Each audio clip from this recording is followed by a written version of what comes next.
சின்னமனூர் அருகே காதலித்த பெண்ணை சந்திக்க சென்ற இளைஞர் மர்மமான முறையில் உயிரிழந்தது குறித்து போலீசார் விசாரணை நடத்தி வருகின்றனர். தேனி மாவட்டம் தேவாரம் அருகே உள்ள எரணம்பட்டி பள்ளிவாசல் தெருவை சேர்ந்தவர் அஜ்மல். இவரது மகன் முஸ்டாக் அகமது. இவர் திருச்சியில் உள்ள தனியார் கல்லூரியில் படித்து வருகிறார். இந்நிலையில் இவரும் சின்னமனூர் அருகே காஜா மைதீன் என்பவரது மகளும் காதலித்து வந்ததாகவும், முஸ்டாக் அகமது அடிக்கடி தனது காதலியின் வீட்டிற்கு வந்து செல்வதாக கூறப்படுகிறது. இந்நிலையில் காதலியின் வீட்டிற்கு வந்த அவர் அங்குள்ள 3வது மாடியில் மர்மமான முறையில் தூக்கில் தொங்கியுள்ளார்.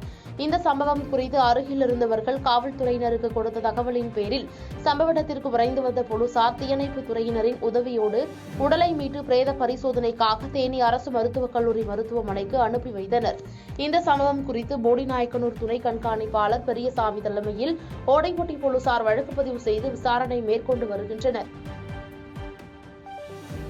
பாதகம் செய்பவரை கண்டால் நாம் பயங்கொள்ளலாகாது பாப்பா. மோதி மிதித்து விடு பாப்பா, அவர் முகத்தில் உமிழ்ந்து விடு பாப்பா. அண்மை செய்திகளை உடனுக்குடன் தெரிந்து கொள்ள இணைந்திருங்கள் இயம்நாடு